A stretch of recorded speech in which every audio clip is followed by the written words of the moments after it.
Graça e paz. Como tratar o idoso? Pastora Terezinha de Almeida Fonseca de Carvalho. Segunda parte do capítulo 4. O Reino de Deus. O que é o Reino de Deus? O Reino de Deus, obviamente, não é um lugar.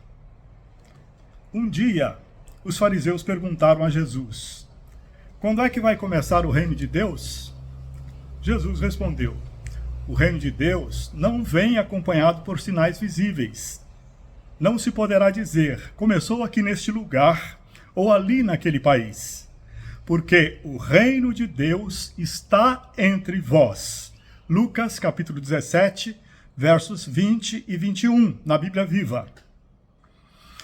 A Bíblia Revista e Atualizada diz assim: interrogado pelos fariseus sobre quando viria o reino de Deus, Jesus lhes respondeu: não vem o reino de Deus com visível aparência, nem dirão, ei-lo aqui, ou lá está, porque o reino de Deus está dentro de vós.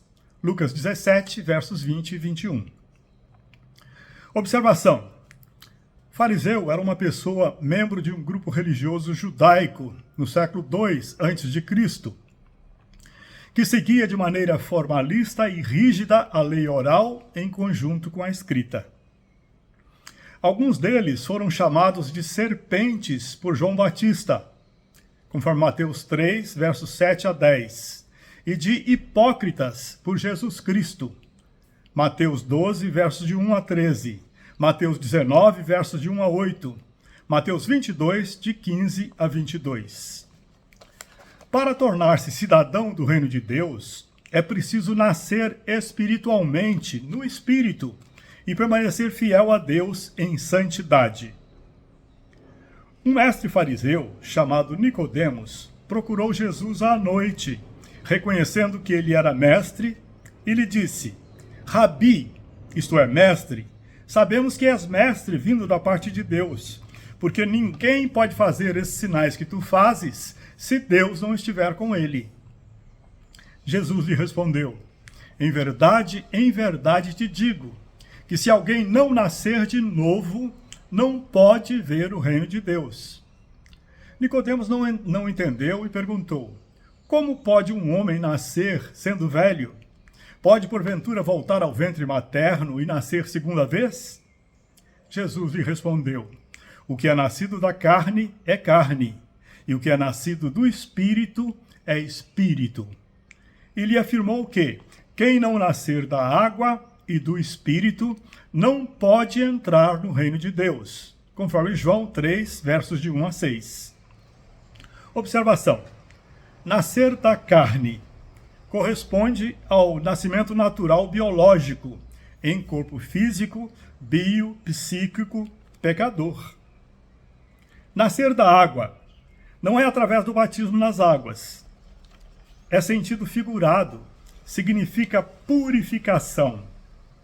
Purificação santificadora através da palavra de Deus. É ser salvo, conforme Efésios, capítulo 5, 26. Nascer do Espírito é ter o seu espírito, que estava morto devido ao pecado, vivificado, renascido pelo Espírito Santo. Leia Romanos 8, de 1 a 17, e Gálatas 5, versos 16 a 26. A Bíblia nos esclarece sobre o reino de Deus. O reino de Deus não é comida nem bebida, mas justiça e paz e alegria no Espírito Santo, conforme Romanos 14, verso 17. O reino de Deus não é só falar, é viver pelo poder de Deus. 1 Coríntios 4, versículo 20, na Bíblia Viva. Respondendo ao governador Pilatos, Jesus disse: eu não sou rei terreno. Se fosse, os meus seguidores teriam lutado quando eu fui preso pelos líderes judaicos. Mas o meu reino não é deste mundo. Todos os que amam a verdade são meus seguidores, conforme João 18, versos 36 e 37, na Bíblia Viva. Embora você amado ouvinte, saiba que nosso corpo físico, que foi feito do pó da terra, voltará a tornar-se terra ao ser enterrado ou cremado. Tem certeza que a pessoa receberá um corpo novo, incorruptível, sem pecado, imortal e glorificado? Você tem essa certeza?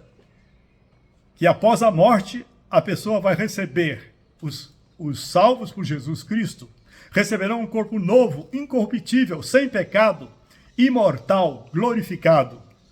Um corpo terreno, feito de carne e sangue, não pode entrar no reino de Deus. Estes nossos corpos mortais não são do tipo adequado para viver eternamente. Receberemos novos corpos. Tudo acontecerá num instante, num piscar de olhos, quando for tocada a última trombeta. Os cristãos que morreram, de repente voltarão à vida com corpos que nunca jamais morrerão.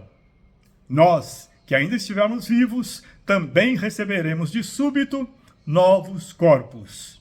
Porque os nossos corpos terrenos, os que temos agora, e que são mortais, precisam ser transformados em corpos celestiais, que não podem pecar, mas viverão para todo o sempre, conforme 1 Coríntios 15, versos 50 a 53, na Bíblia Viva.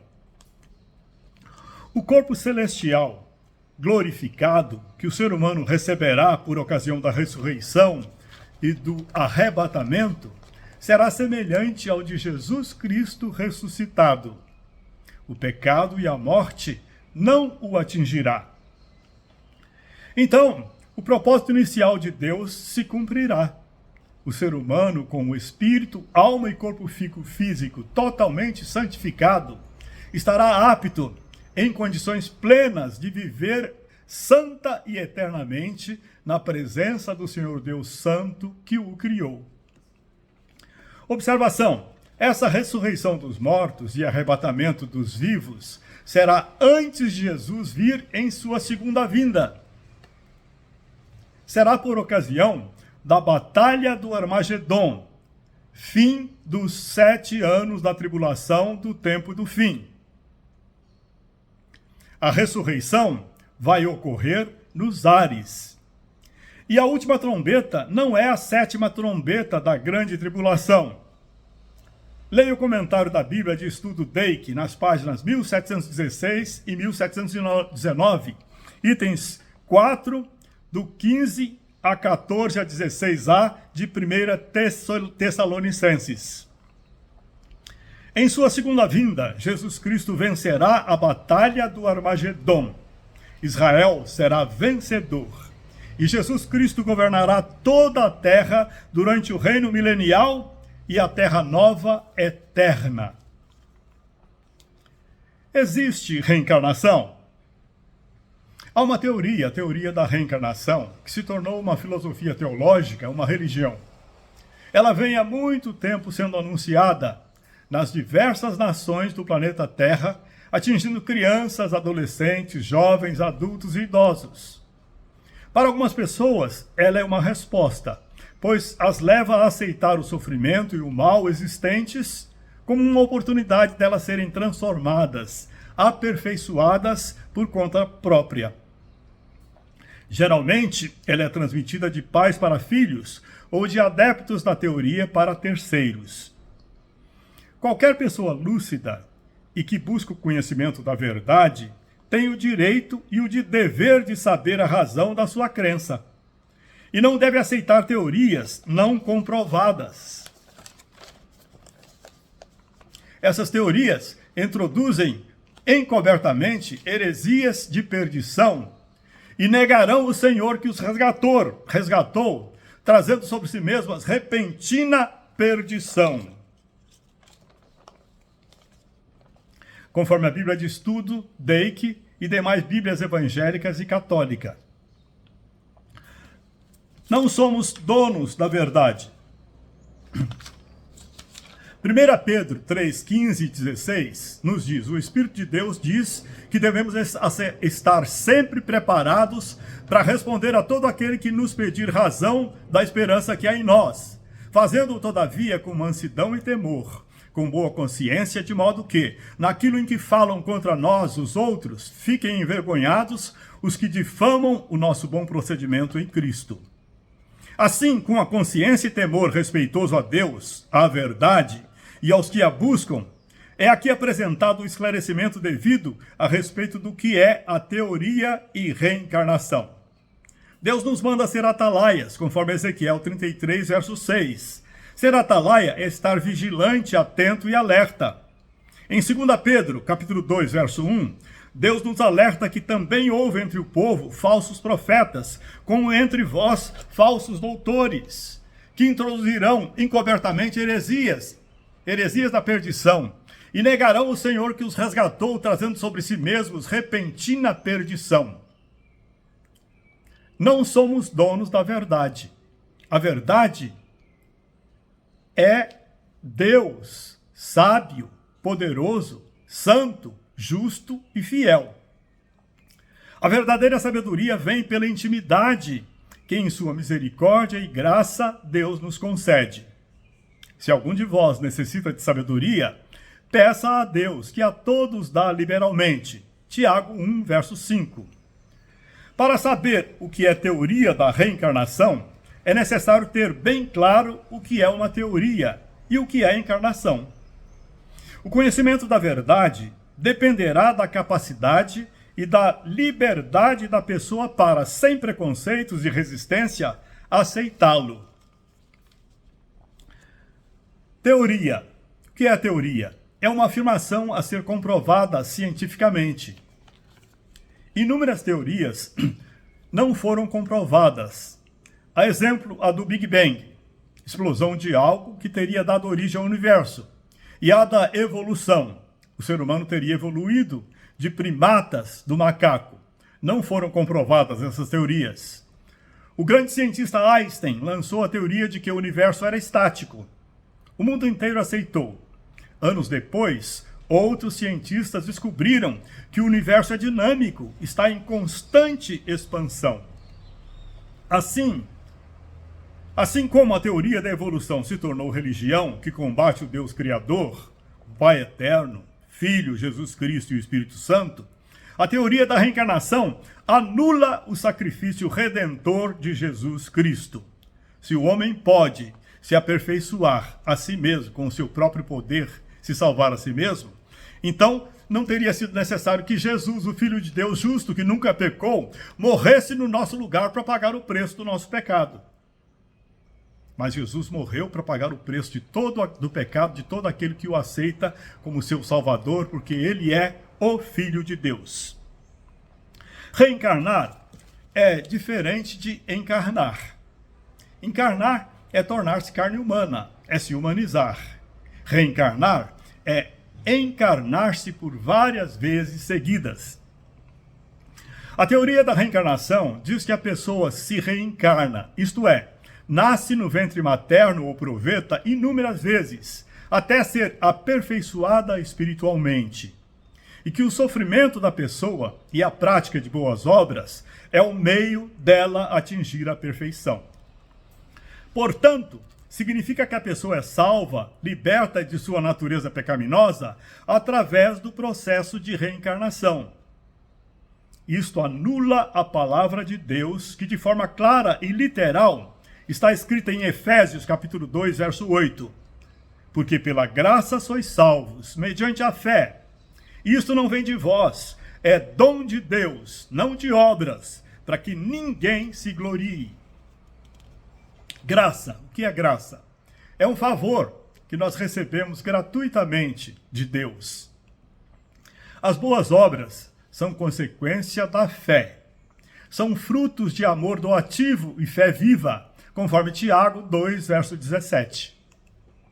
A graça de Deus é um dom gratuito, favor não merecido por mérito próprio, e sim recebido pelo mérito de Jesus Cristo. Seu recebimento não depende da nossa prática de caridade, nem da vivência de princípios morais. É mediante a fé que somos salvos pela graça de Deus. Scofield, comentando a Bíblia, diz: a essência da fé consiste em crer e receber o que Deus revelou. e pode ser definida como aquela confiança no Deus das Escrituras e em Jesus Cristo que ele enviou, que o aceita como Senhor e Salvador e impele a obediência amorosa e as boas obras, conforme João 1, verso 12, Tiago 2, de 14 a 26. A Bíblia Sagrada, com referências e anotações do Dr. C. I. Scofield, na página 1252. Hebreus 11, de 1 a 40, nos fala da superioridade do caminho da fé, vivenciada por Abel, por Enoque, Noé, Abraão, Isaque, Jacó, José, Moisés, Josué, Raabe, Gideão, Baraque, Sansão, Jefté, Davi, Samuel e outros mais. Observação: Abraão é chamado de o pai da fé. Conta a história que o menino Abraão pertencia a uma família idólatra, fabricadora de ídolos. Ele quebrava as estatuetas, ídolos de barro, conscientes de que elas eram sem vida e nada realizavam. Não é acaso, portanto, o fato de que ele foi escolhido por Deus quando nem mesmo existia o povo judeu, para testemunhar o Deus vivo, único e verdadeiro, conforme Gênesis 12, versos de 1 a 3. O nome de Abraão foi mudado por Deus para Abraão. A letra H introduzida em seu nome no hebraico é Re, pronunciado com som aspirado como um sopro. Aponta para o sopro de Deus no ato da criação, ao dar vida ao ser humano, nele introduzindo o espírito, ruach, tornando-o alma vivente, conforme Gênesis, capítulo 2, verso 7. Abrão creu no único e verdadeiro Deus. Agradou a Deus pela sua atitude de fé, de obediência e esperança no cumprimento das promessas de Deus. Abraão ouviu o chamado de Deus e obedeceu prontamente, sem questionar. Deixou a casa de seu pai Terá e partiu para uma terra, Canaã, sem saber aonde ia. Pela fé, peregrinou na terra da promessa como em terra alheia, habitando em tendas com Isaque e Jacó, herdeiros com ele da mesma promessa, porque aguardava a cidade que tem fundamentos, da qual Deus é o arquiteto e edificador. Hebreus 11, de 8 a 10. A fé sem obras é inoperante. Isto é, não opera, não realiza o que significa. E as obras sem fé também são inoperantes, são mortas. Tiago 2, de 14 a 18, esclarece: meus irmãos, qual é o proveito se alguém disser que tem fé, mas não tiver obras? Por acaso semelhante fé irá salvá-lo? Se um irmão ou irmã estiverem carecidos de roupa e necessitados de alimento cotidiano, e qualquer dentre vós lhes disser: ide em paz, aquecei-vos e fartai-vos, sem contudo lhes dar o necessário para o corpo, qual é o proveito disso? Assim também a fé, se não tiver obras, por si só está morta. Mas alguém dirá: tu tens fé e eu tenho obras. Mostra-me tua fé sem as obras, e eu com as obras te mostrarei a minha fé. A fé opera juntamente com as obras, através das quais ela é consumada. Tiago 2, verso 23. Se Abrão não realizasse o que Deus mandou, sua fé seria morta, inoperante. Fé que não transborda em obras é intelectualismo e acomodamento. Observação: realizar obras com o objetivo de ser favorecido, de ser aperfeiçoado, ser aceito e honrado pelos homens, aquietar a sua consciência, não tem valor algum perante Deus. É palha, é feno, madeira, que o fogo consome. Conforme Mateus 3, verso 12, 1 Coríntios 3, versos de 10 a 15. A obra, fruto de fé, é movida pelo amor a Deus e às pessoas que necessitam de amor e cuidados espirituais e materiais. A história universal nos mostra que, desde tempos remotos, o ser humano busca o conhecimento da verdade, do sobrenatural, bem como o preenchimento do vazio existencial dentro de si. Ele elabora ideias, conceitos, princípios e teorias a partir do seu pensamento, do seu relacionamento com a natureza e com os espíritos do bem ou do mal e de informações recebidas de terceiros. O sol chegou a ser considerado Deus. A vaca e outros animais foram respeitados, cultuados e tratados como deuses. Os heróis da mitologia grega e oriental foram endeusados e cultuados. Cada nação, tribo, pessoa, tem suas crenças e ídolos, constrói sua cultura e traça seus caminhos e planos. A criatura, o ser criado, estabelece seus mitos, crendices, filosofias, teologias, teorias, pensando ser um criador e cria caminhos. No entanto, Jesus Cristo, o Filho do Deus vivo, afirma: eu sou o caminho e a verdade e a vida. Ninguém vem ao Pai senão por mim. João capítulo 16, João capítulo 14, verso 6.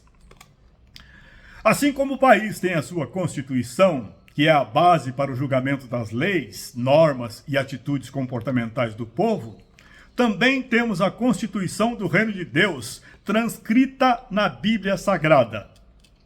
A Constituição do Reino Espiritual determina as normas do viver em conformidade com o soberano Deus. Torna-se cada vez mais importante, portanto, mais importante e urgente, saber o que Deus nos diz, para não sermos influenciados por falsas leis, teorias e doutrinas. Doutrinas essas que se opõem aos ensinamentos de Deus. Todo ser humano é livre para pensar, sentir e querer, agir ou se omitir. Porém, prestará contas a seu Criador e Senhor, ao próprio Deus. Imagine duas pessoas que morreram. A primeira acreditava e vivera com os princípios bíblicos da criação, redenção, ressurreição, vida eterna com Deus. A segunda acreditara e vivera de acordo com os princípios da evolução e reencarnação.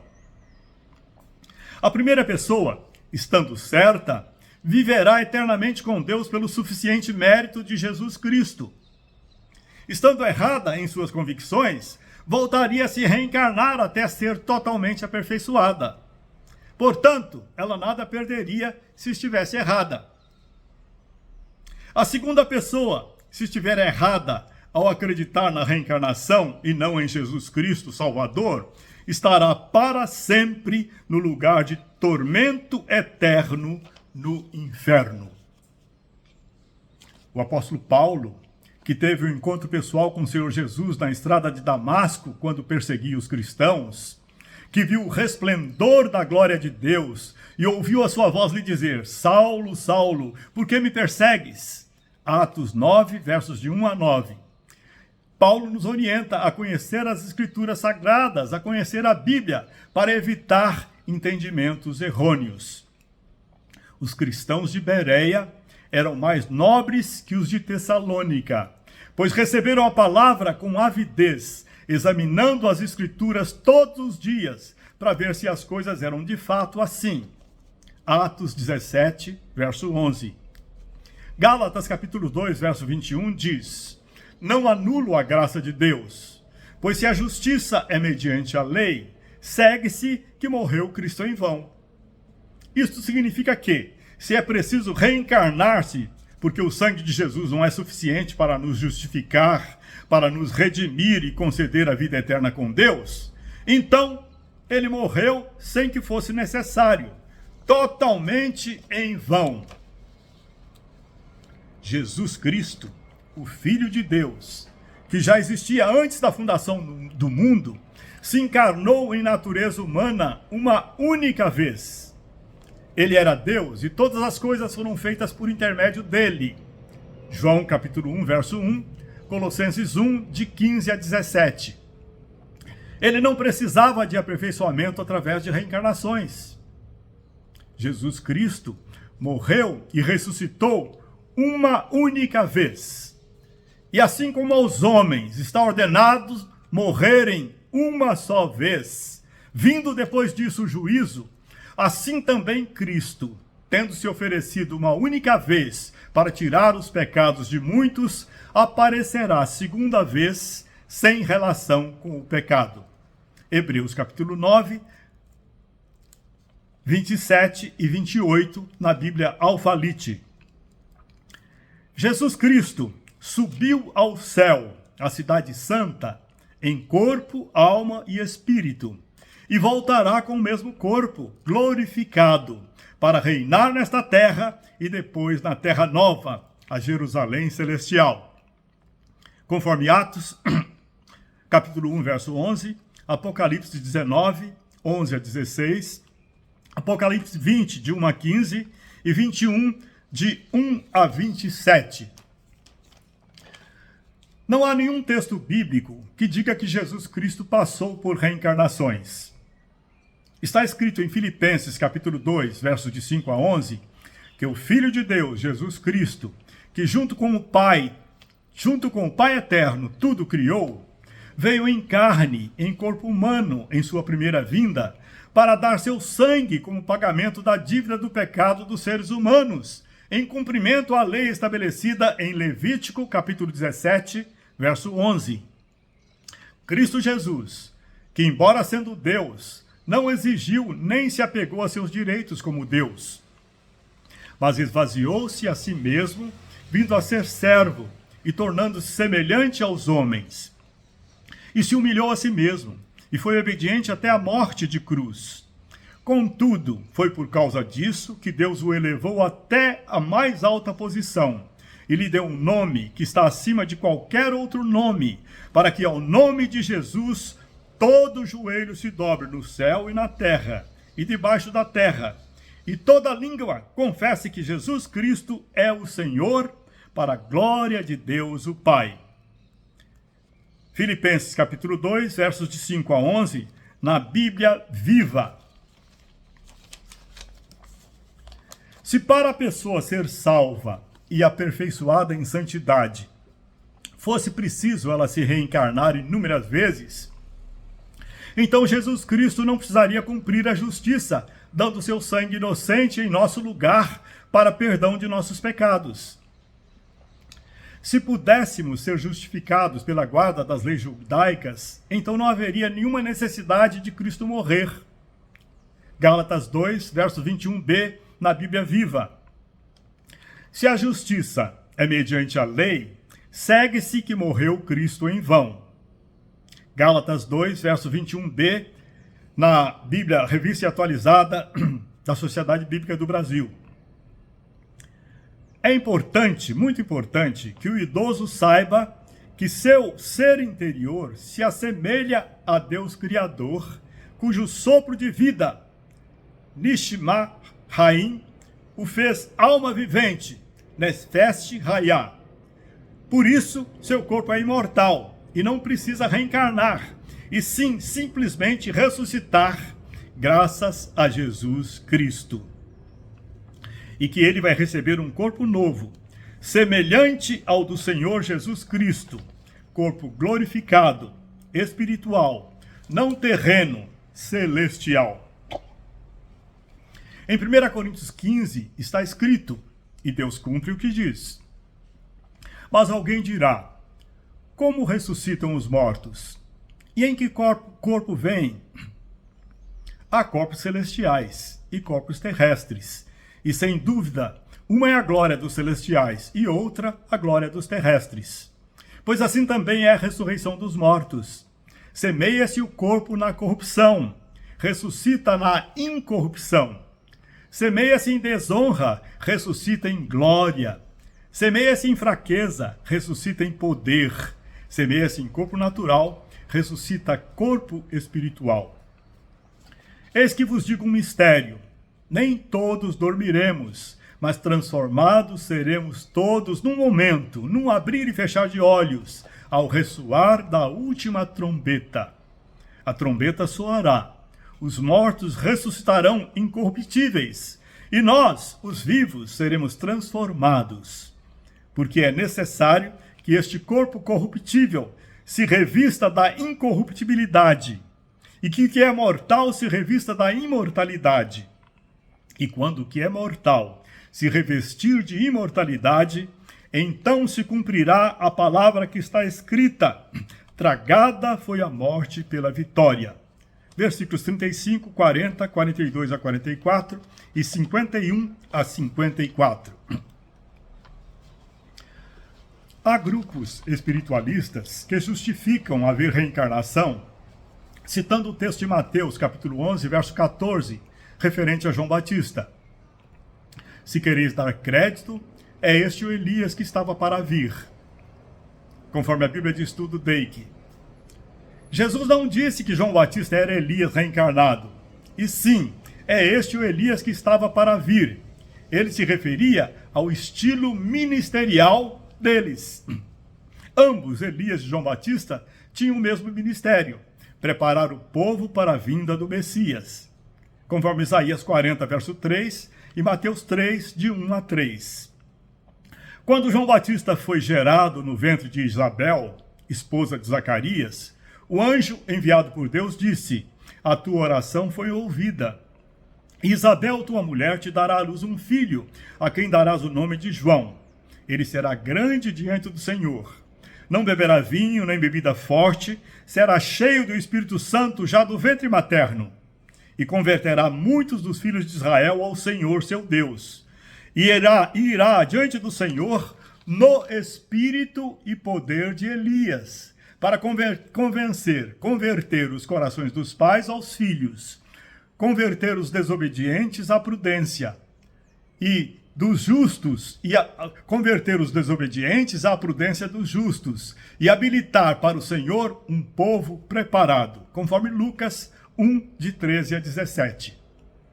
Além do mais, Elias não morreu. Ele foi transladado, foi arrebatado aos céus vivo. Dake comenta assim na página 566 de sua Bíblia de Estudo, relativa a 1 Reis 2, versículo 11 e 6. Ele diz: Elias foi o segundo homem a ser levado aos céus em seu corpo natural. Enoque foi o primeiro, conforme Gênesis 5, 24 e Hebreus 11, verso 5. Ambos agora residem nos céus em seu corpo natural, não tendo morrido. Entretanto, eles morrerão a própria morte já designada na terra, pois serão as duas testemunhas do período de tribulação. Conforme Zacarias 4, verso 11 a 14, Malaquias 4, versos 5 e 6, e Apocalipse 13, versos 3 a 12. Observação: em Apocalipse 11, versos 3 a 12, Deus revela a missão das duas testemunhas. Darei as minhas duas testemunhas que profetizem por 1260 dias, 3 anos e meio, vestidas de pano de saco. São estas as duas oliveiras e os dois candeeiros que se acham em pé diante do Senhor da terra.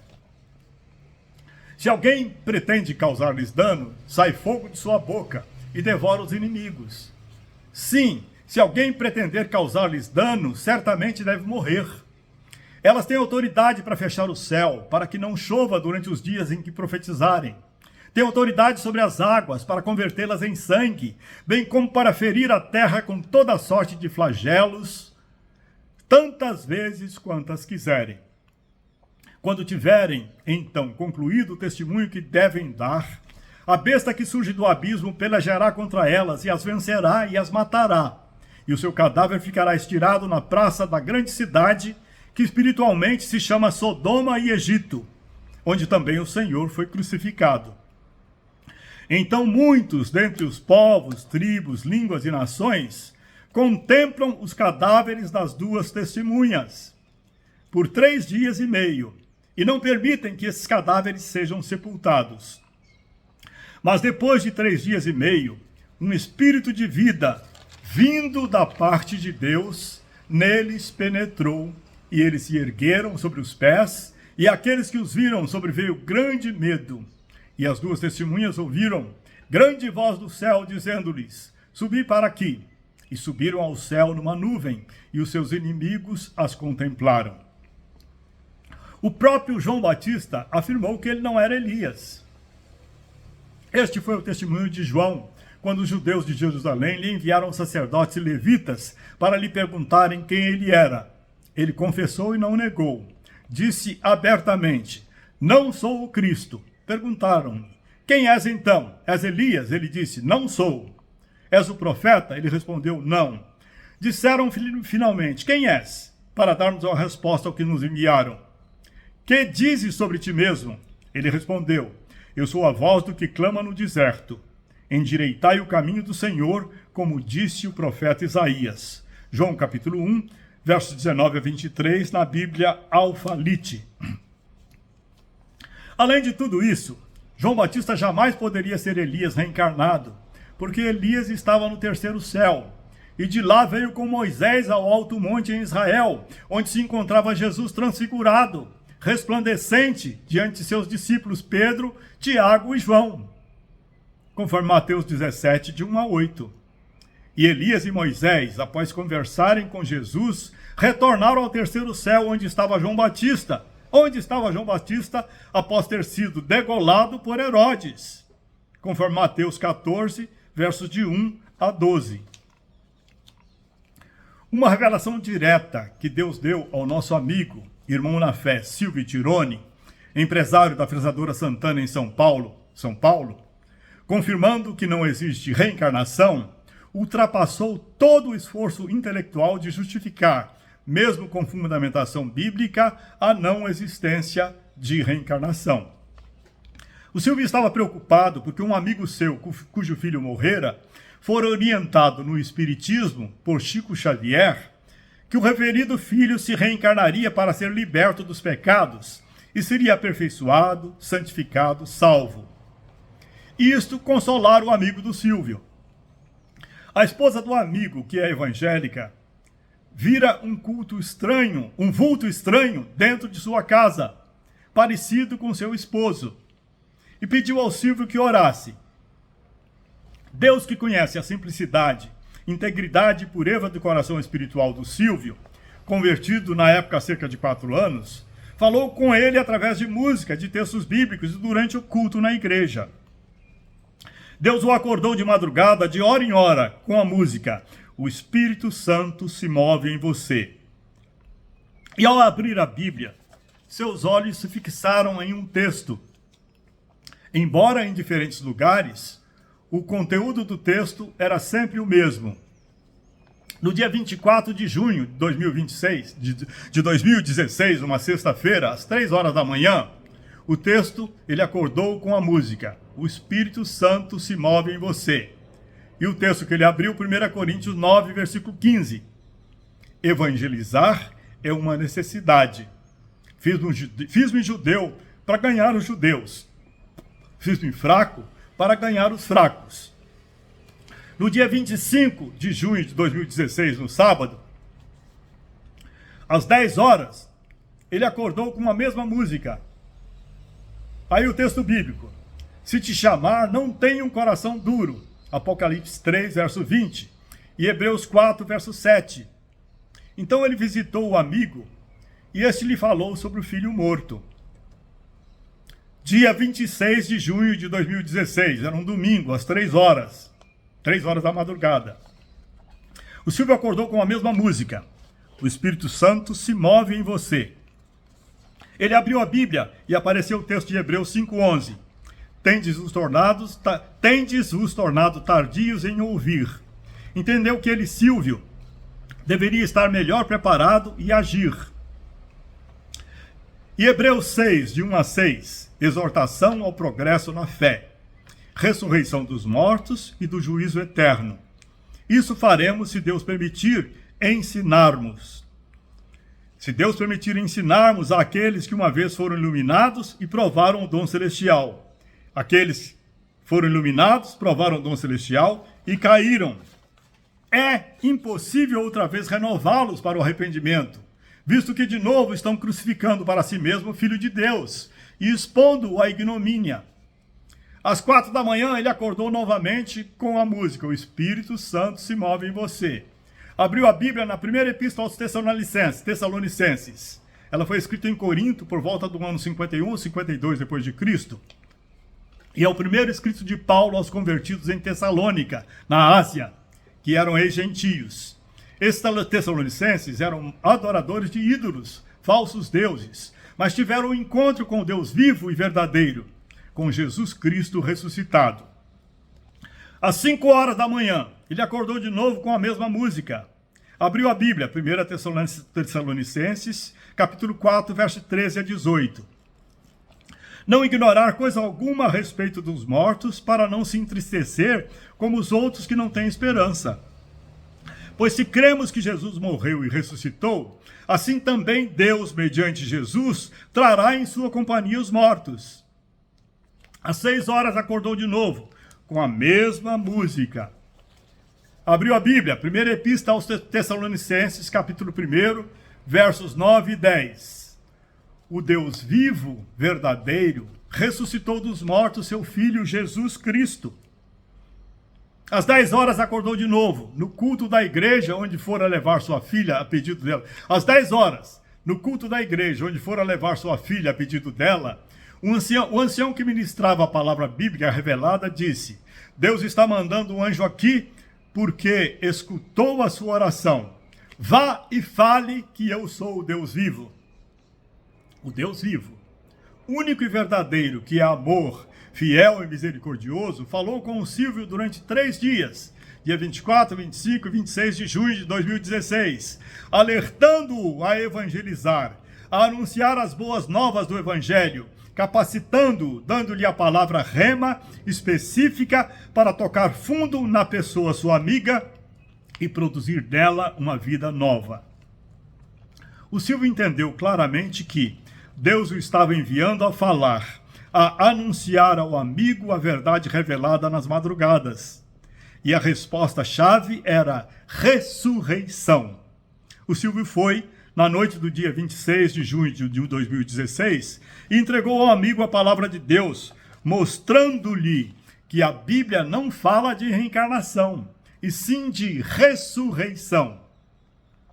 O Silvio foi atalaia, anunciou corajosamente ao referido amigo a verdade.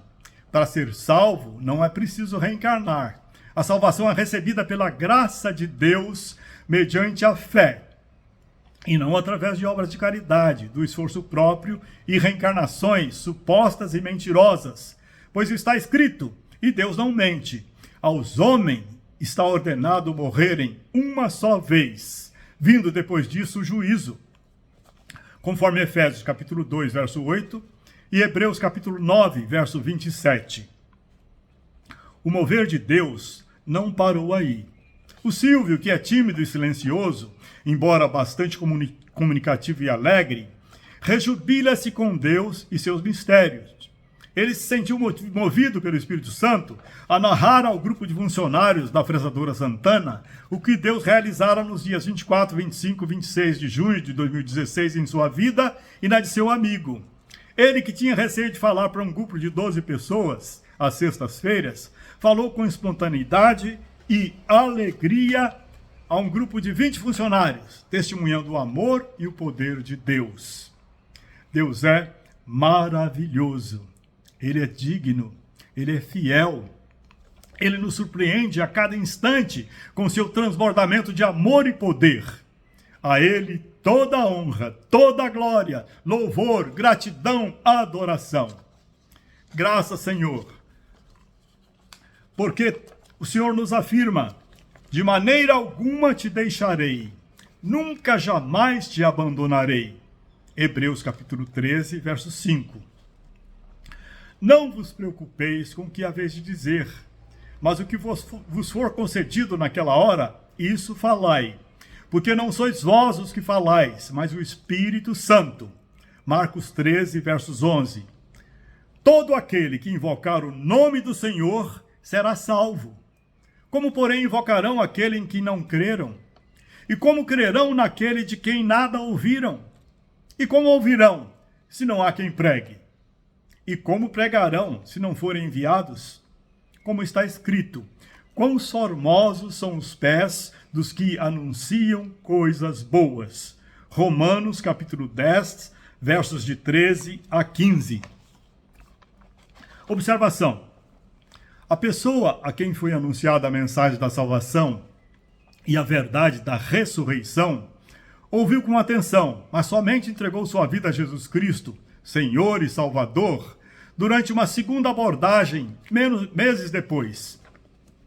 Era uma pessoa inteligente, saudável, ia de vez em quando à igreja, mas permanecia ainda acreditando em reencarnação. De repente ela ficou doente, com câncer na pele e no intestino. Sofreu com quimioterapia e outras medicações durante vários meses. Parentes e amigos cristãos permaneceram orando a favor dele, pedindo a Deus que lhe desse uma experiência sobrenatural que eliminasse sua crença reencarnacionista. Deus é bom, misericordioso, paciente e poderoso. Concedeu-lhe a graça. Um dia, de repente, viu seu quarto ser inundado por uma luz muito forte, mais forte que a do sol. Foi em direção ao foco da luz, ao foco de onde irradiava a luz, mas ela se afastou até o closet, comportamento ao lado do banheiro. Ao dar esse testemunho na igreja, ele disse que fora visitado pelo Espírito Santo, mas não mencionou o nome de Jesus Cristo. Dias depois, Deus falou com o Silvio através da palavra revelada, e ele foi novamente anunciar a mensagem de salvação e ressurreição ao amigo enfermo. E este teve o nascimento espiritual.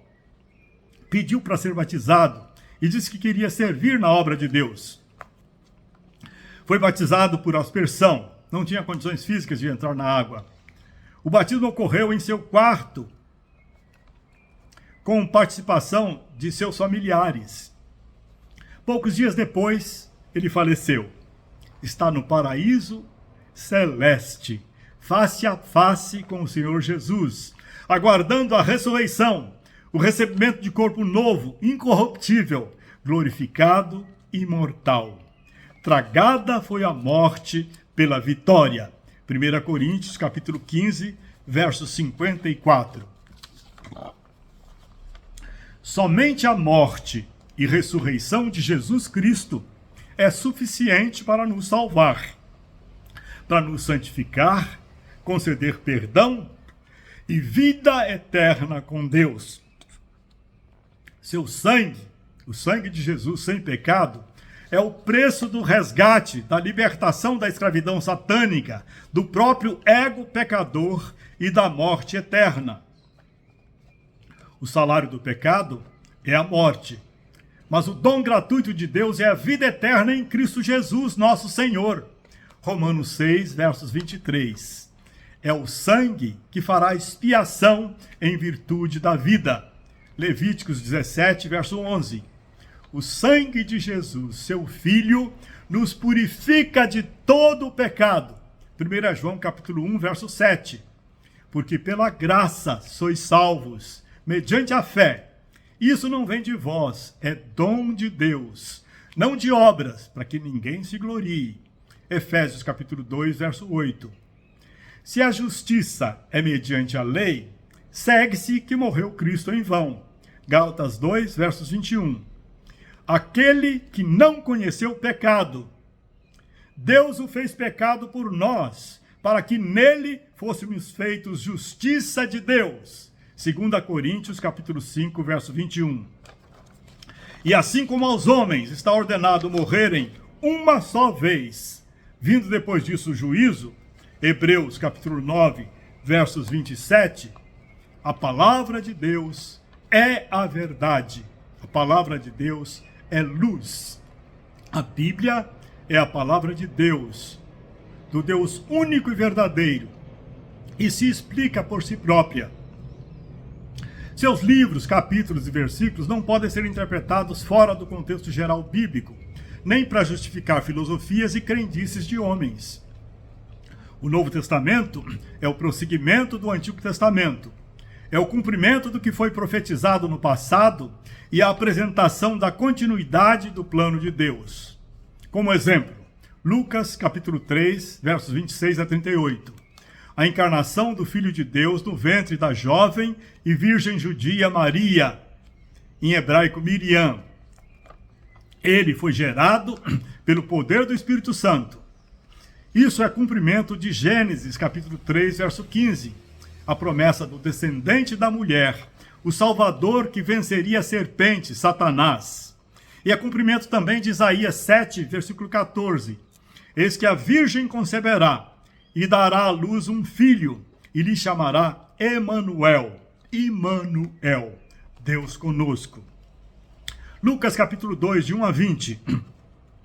A ida de José e Maria à cidade de Belém, Israel, em obediência ao decreto do recenseamento determinado pelo governador César Augusto, é o cumprimento de Miqueias capítulo 5, versos 2 no Velho Testamento.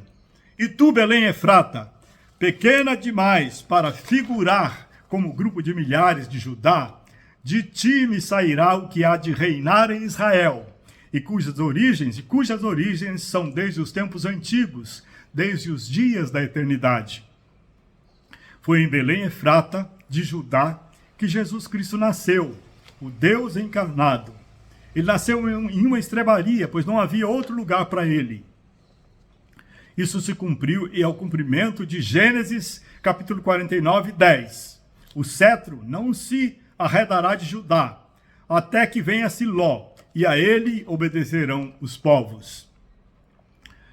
Culminará com o retorno do Senhor Jesus, agora para julgar e reinar nesta terra, no reino milenial, após a batalha do Armagedon, e na terra nova, a Jerusalém celestial, após o juízo final e destruição da atual terra.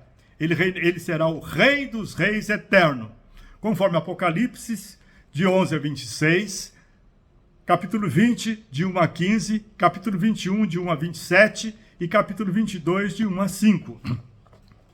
Observação. Siló é um epíteto, isto é, uma palavra que se junta ao nome da pessoa para qualificá-lo ou realçar a sua significação. É como um sobrenome. Siló refere-se a Jesus Cristo nascido em Belém Efrata, a pequena cidade entre as milhares de Judá. Leão da tribo de Judá, a raiz de Davi, Apocalipse 5, verso 5. E Messias de Israel, Salvador, Rei eterno de Israel e de todas as outras nações. Concluindo, a respeito de reencarnação, podemos afirmar: se fosse necessário se reencarnar para ser salvo, aperfeiçoado, não haveria necessidade de Cristo Jesus, o Filho de Deus, vir em forma de homem e com seu sangue pagar o preço da nossa salvação. Aleluia, glória a Deus.